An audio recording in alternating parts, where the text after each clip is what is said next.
Bonjour Joseph Delatte. Bonjour. Vous êtes chercheur en politique climatique pour l'Institut Montaigne. Oui, c'est bien ça.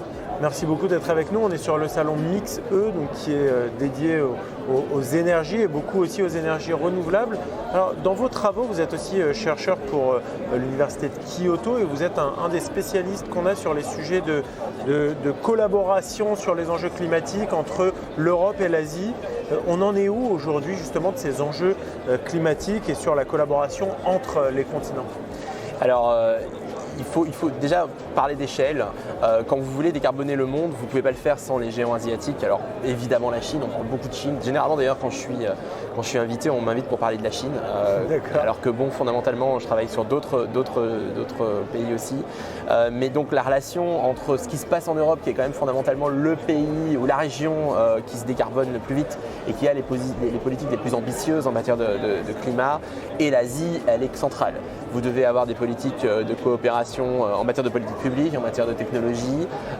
On apporte énormément de biens depuis l'Asie, donc si effectivement on n'est pas capable de décarboner également nos importations, oui. Eh ben vous notre arrivez bilan pas… carbone général, exactement. Et au-delà de ça, même comment faire en sorte que les pays asiatiques qui parfois, et c'est le cas de la Chine, c'est le cas d'autres, se décarbonent moins vite que nous, puissent accélérer leur décarbonation afin qu'on puisse atteindre cette fameuse neutralité carbone qui malheureusement n'est que dans 26 ans. On doit absolument accélérer. Alors là maintenant justement vous avez dit l'Union Européenne on est ceux qui vont le plus vite. Est-ce que l'Asie c'est ceux qui vont le moins vite ou bien pas forcément les derniers de la classe parce qu'on les pointe souvent du doigt Alors j'aime pas parler de dernier de classe ou de premier de classe. La réalité c'est qu'on a en Europe une ambition très importante avec des objectifs, avec certains mécanismes de contrainte, hein, c'est le cas de certaines tarifications du carbone. Vous avez en Asie des politiques climatiques qui sont mises en place, beaucoup moins contraignantes pour la plupart des pays. La Chine par exemple a un marché carbone mais qui n'est pas un marché réel, c'est un marché qui augmente d'année en année, donc la quantité d'émissions est toujours en train d'augmenter en Chine. On pense que peut-être il y aura dans les prochaines années un pic, alors ça pourrait être cette année, ça pourrait être dans quelques années, mais quoi qu'il arrive, pour atteindre la neutralité carbone, la Chine a encore de très nombreuses politiques à mettre en place, de très nombreux efforts à faire. Et donc l'objectif de cette coopération, c'est également c'est pas que de la surveillance, c'est aussi également de faciliter cette décarbonation. Donc par exemple, les politiques climatiques mises en place en Chine, certaines d'entre elles ont été directement rédigées avec la Commission européenne. C'est le cas du marché carbone. Certaines d'entre elles sont faites en collaboration avec des cofinancements. Parce que là-dessus, notre pouvoir, c'est qu'on est un marché quand même très important pour On est un marché très important et on est surtout une pouvoir de régulation. Donc l'Union européenne, en étant pionnière, a créé des nouvelles politiques qui n'existaient pas nulle part ailleurs et donc du coup qui peuvent être copiées. La Corée est un bel exemple. Elle a développé certaines politiques en copie à ce qui se passe en Europe. Aussi, très récemment, pour parler vraiment du très récent, on met en place le mécanisme d'ajustement carbone aux frontières en Europe. Ça avait fait beaucoup couler d'encre, on pensait que ça allait vraiment impacter négativement nos relations. Alors il y a eu effectivement de ça, il y a toujours une relation un peu tendue avec la plupart des pays du monde qui nous exportent des biens, mais il y a aussi tous les effets positifs, et ces effets positifs c'est que beaucoup de pays sont en train d'adapter leur politique climatique en se réalisant que l'Europe, ce gros marché, va mettre une tarification à ses frontières pour les biens qu'il importe. Il faut changer notre propre politique afin de s'adapter à ce changement. Et ça on le voit vraiment, c'est le cas au Japon, de partenaires développés depuis très longtemps. On le voit en Corée, on le voit en Chine également, petit à petit une forme d'évolution, une forme de volonté. On peut citer plein d'exemples. Vous avez dit une forme de volonté, il y a une vraie ambition là-dessus sur la décarbonation. Qu'est-ce qui fait qu'un pays comme la Chine aujourd'hui va se dire ok on va aller plus loin dans la décarbonation selon vous vraiment? Alors il y a deux facteurs moteurs en Chine. Le premier facteur c'est le développement économique. La Chine a pour l'instant un grand challenge de renouvellement de son modèle économique avec une croissance qui est on l'affiche à plus de 4%, mais en réalité qui est très atone pour l'économie chinoise et qui essaye donc de trouver des nouvelles voies de développement. Et ces nouvelles voies de développement, c'est notamment les technologies vertes. Donc voilà, ça c'est le premier facteur qui fait que la Chine veut aller dans cette direction-là. Le deuxième facteur, c'est effectivement continuer à pouvoir commercer avec des régions du monde qui vont avoir besoin de ces technologies et qui vont plus permettre la venue de biens qui n'auront pas été produits avec de moins en moins d'émissions. Donc on ne perd pas espoir, il y a vraiment une voie et c'est vraiment en train de avancer dans un sens positif. Alors il ne faut pas non plus être naïf.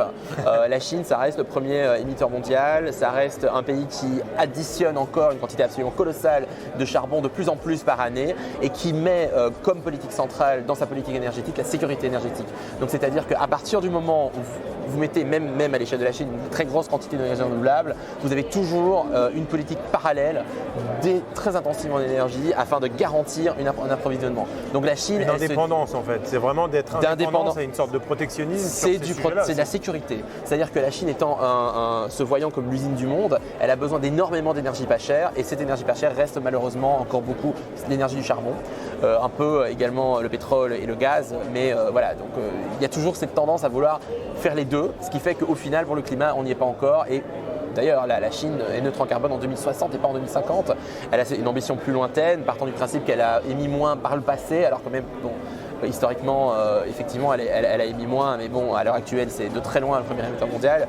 Donc voilà, il y a de quoi se dire qu'il y a un début de réaction chez les grands asiatiques, mais il y a également de quoi être très inquiet sur l'addition des unités fossiles. Très clair, avec une possibilité donc de basculer au fur et à mesure vers les énergies renouvelables.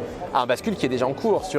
Alors le problème c'est qu'en Chine on ne parle pas de bascule, on parle d'addition de nouvelles énergies parce que la croissance de la production reste encore très importante et donc du coup on additionne des nouvelles énergies et dans cette addition une grande partie, plus de la moitié d'ailleurs, est désormais faite par les énergies renouvelables. Mais le problème c'est que vous n'avez pas besoin de remplacer uniquement les additions, vous devez remplacer également passif, donc tout ce qui est de la production d'énergie actuelle.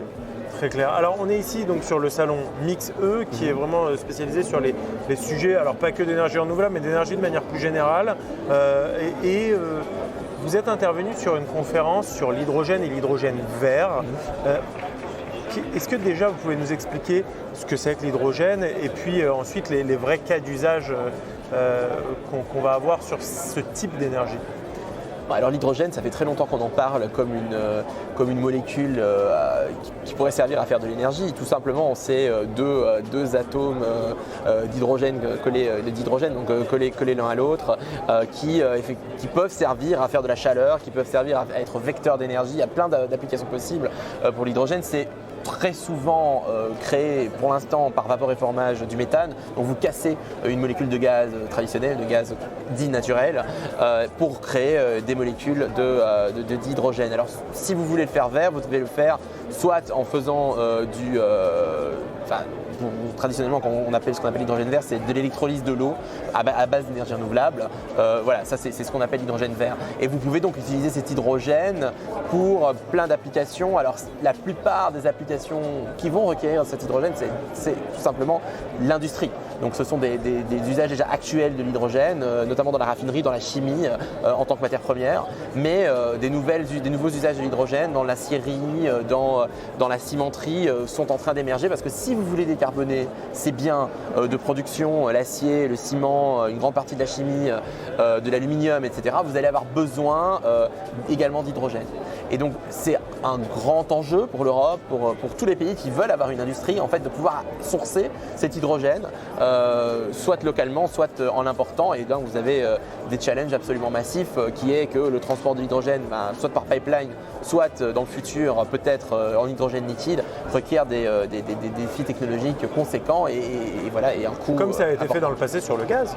Exactement, vous avez, et d'ailleurs c'est intéressant de prendre le cas du Japon, le GNL a été inventé par les Japonais, les pionniers du GNL c'est les Japonais, qui avaient besoin d'importer du gaz et qui n'étaient pas dans la capacité de l'importer sous forme de pipeline, étant dans la géographie qu'ils ont, avec la géopolitique qu'ils ont dans leur entourage. Et donc la particularité est qu'ils ont voulu créer dans les années 70 les capacités d'importer du gaz moins cher, notamment du Golfe, et c'est grâce à ça qu'ils ont eu ce déclic technologique. Aujourd'hui les Japonais essayent de faire la même chose avec l'hydrogène, sauf que l'enjeu est beaucoup plus compliqué. Vous devez avoir, pour liquéfier l'hydrogène, il vous faut atteindre moins 273 degrés Celsius et le transporter l'hydrogène liquéfié dans ces conditions sur des milliers de kilomètres, c'est un enjeu technique conséquent et surtout un enjeu énergétique. Vous perdez énormément d'énergie quand vous le faites, donc ça rend votre équation très, très complexe d'un point de vue économique, mais également d'un point de vue perte énergétique. Très clair. Et aussi, vous disiez l'hydrogène vert, mais en fait, il n'est vert que selon sa production.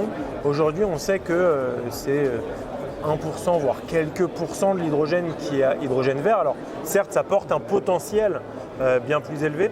Et donc, aujourd'hui, est-ce que c'est le cas? Est-ce qu'il y a si peu d'hydrogène qui est vert? Et à quel horizon aurons-nous un hydrogène justement plus vertueux?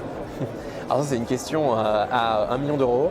La réalité, c'est que l'hydrogène vert, en fait, c'est un peu… ça n'a de réalité véritable dans la législation qu'en Europe. La plupart des pays du monde sont en train de créer des législations sur l'hydrogène, des politiques de l'hydrogène qui visent un certain seuil d'émissions par kilo d'hydrogène et pas le label à l'européenne qui est très restrictif et qui oblige l'hydrogène à être produit sur base d'électrolyse avec de l'énergie renouvelable qui soit additionnelle par rapport à celle qui est déjà utilisée par le réseau. Là ici, on n'est pas du tout sur ça dans la plupart des pays du monde. Dans les États-Unis, vous avez des réglementations beaucoup plus lâches avec des conséquences, des conséquences qui peuvent être d'ailleurs négatives pour le climat. La réalité, c'est que l'horizon de besoin très intense en hydrogène, c'est après les années 2030, 2035, 2040. Là, vous avez un switch de process de la plupart des industries qui va devoir se faire et qui là va faire en sorte que vous avez une demande très importante. Avant ça, la demande elle va graduellement augmenter. Effectivement, la production actuelle d'hydrogène vert elle est minime même dans des régions comme l'Europe, mais les ambitions sont très importantes. Si vous écoutez les ambitions mises dans les textes européens à l'heure actuelle, c'est 10 millions de tonnes produites en Europe d'hydrogène vert à horizon 2030 et 10 millions additionnelles produites dans notre voisinage et importées. Donc singulièrement de Norvège, d'Ukraine si la guerre est finie et d'Afrique du Nord. Et donc voilà, ces ambitions sont très voilà, certains diront irréalistes, c'est vraiment énormément, mais bon, l'ambition est là et l'idée étant de créer un marché. Mais vous ne créez pas un marché comme ça. Pour créer un marché, il faut de l'offre, il faut de la demande, il faut prendre des risques. Donc aujourd'hui, on est sur cette création de marché à horizon 2030 pour notamment renforcer les enjeux énergétiques liés à l'industrie, mais aussi au fret, à l'aviation. On entend beaucoup parler pour les mobilités très lourdes. Alors, l'hydrogène, premièrement, l'industrie pour deux raisons, la très haute chaleur et les matières premières. Voilà, ça c'est les deux raisons. Vous avez besoin de l'hydrogène notamment pour pouvoir recombiner avec du CO2 pour recréer du gaz. Vous pouvez créer du gaz grâce à ça et grâce à ça, vous pouvez créer ce qu'on appelle des e-fuels, selon certaines techniques, qui permettraient donc de remplacer le fuel fossile par un fuel qui deviendrait alors soit neutre en carbone, soit carrément négatif en carbone, parce qu'il pourrait, sur certains cas, notamment si on utilise de la biomasse, être négatif en carbone. Donc, si vous n'êtes pas dans l'industrie, les applications réalistes de l'hydrogène, probablement c'est effectivement ces e-fuels pour décarboner des secteurs qui vont être très difficilement décarbonables. C'est le cas de l'aviation, c'est le cas du transport maritime où on envisage de manière assez difficilement la possibilité de passer aux batteries. Alors il y a d'autres projets technologiques un peu fous à voile, mais bon, voilà, c'est bon. Si on veut être réaliste, il y a de fortes chances que ça passe par des fuels. Et le seul fuel possible, c'est soit de l'hydrogène liquide, soit de l'ammoniac, soit de nouveaux e-fuels qui sont basés, qui nécessitent de l'hydrogène pour être créés. Donc selon vous, Joseph Delatte, pas forcément tout de suite qu'on va voir de l'hydrogène sur le transport lourd comme une solution généralisable, mais plus pour l'industrie. Alors la réalité, c'est que l'hydrogène demande pour être produite une très grande quantité d'énergie. Or, ce qu'on voit, c'est qu'on est dans une réalité où le besoin en électricité va augmenter.